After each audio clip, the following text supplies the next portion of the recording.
Vous cherchez la meilleure TV 4K, on vous a déniché un bon petit top 5 des meilleurs basé sur leur rapport qualité-prix. Vous êtes prêts? Alors on y va.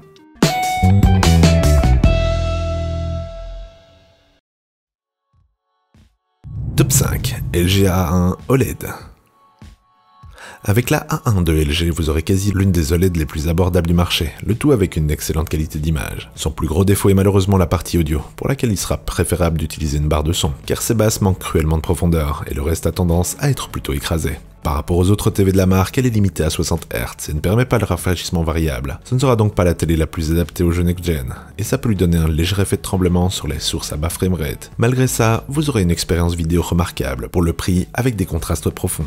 On peut cependant regretter que la puce post-traitement de l'image et le nombre de ports d'entrée soit limité. Un choix à faire donc si vous voulez principalement l'utiliser pour le Blu-ray et le streaming et que votre budget est plus limité. Elle pourrait d'ailleurs très bien passer dans un futur proche sous la barre du millier d'euros, ce qui la rendrait hautement recommandable pour une qualité décente de LED à bas prix. Pensez donc à checker les liens pour les prix les plus à jour.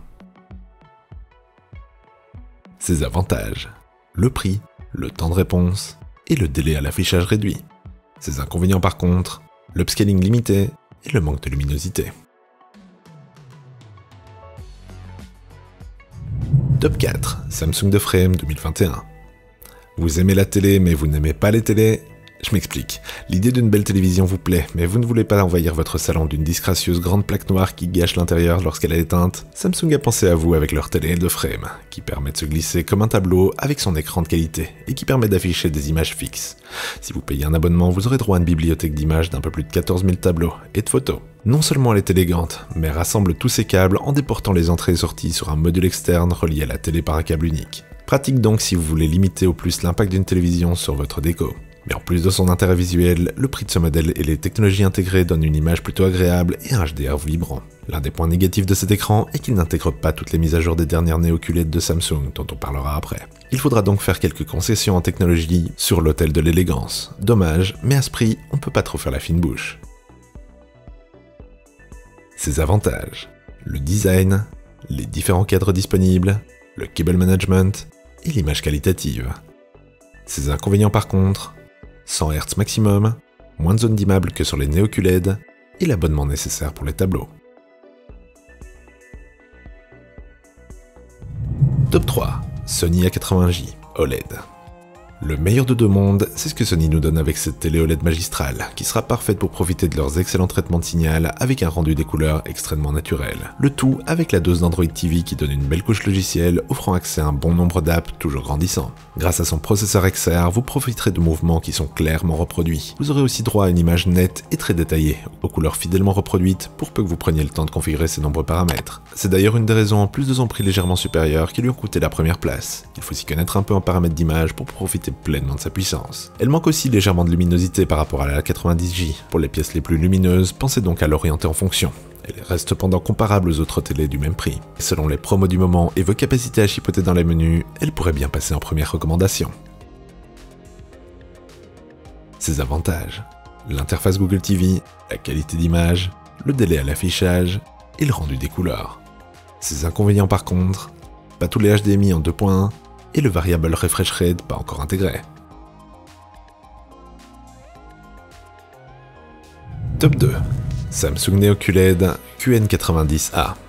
Nouvelle innovation qui commence à s'imposer dans le monde du rétroéclairage des écrans, le mini LED permet de profiter de bons compromis entre les avantages du LED et de l'OLED. Premièrement, avec de belles couleurs et de bons angles de vision proposés par une dalle proche d'une technologie IPS, la DS. Ensuite, le rétroéclairage en zone d'immeubles nombreuses lui permet de compenser l'un des plus gros problèmes de ce genre de dalle, le contraste limité. Au final, on a donc un excellent résultat, qui réussit à convaincre même si dans le noir complet, on n'a tout de même pas le contraste infini que peut proposer l'OLED. Par contre, la lumière ponctuelle est très élevée et permet de compenser ce détail, surtout dans les pièces lumineuses. Au final, on a donc un bon équilibre entre les avantages du QLED et de l'OLED, même s'il ne permet pas d'égaler les performances de notre top 1 en matière de latence et de délai à l'affichage. Ses avantages: la technologie mini LED prometteuse, les angles larges, le HDR impressionnant et l'AirPlay 2. Les inconvénients par contre: l'OS, le rétroéclairage pas toujours parfait et le filtre anti-reflet qui est plutôt moyen. Et avant de découvrir notre top 1, n'oubliez pas de jeter un œil à la description, vous y aurez tous les prix et caractéristiques les plus à jour. Et il y a parfois de bonnes promos, alors profitez-en si vous voulez nous aider. Top 1, LG C1 OLED.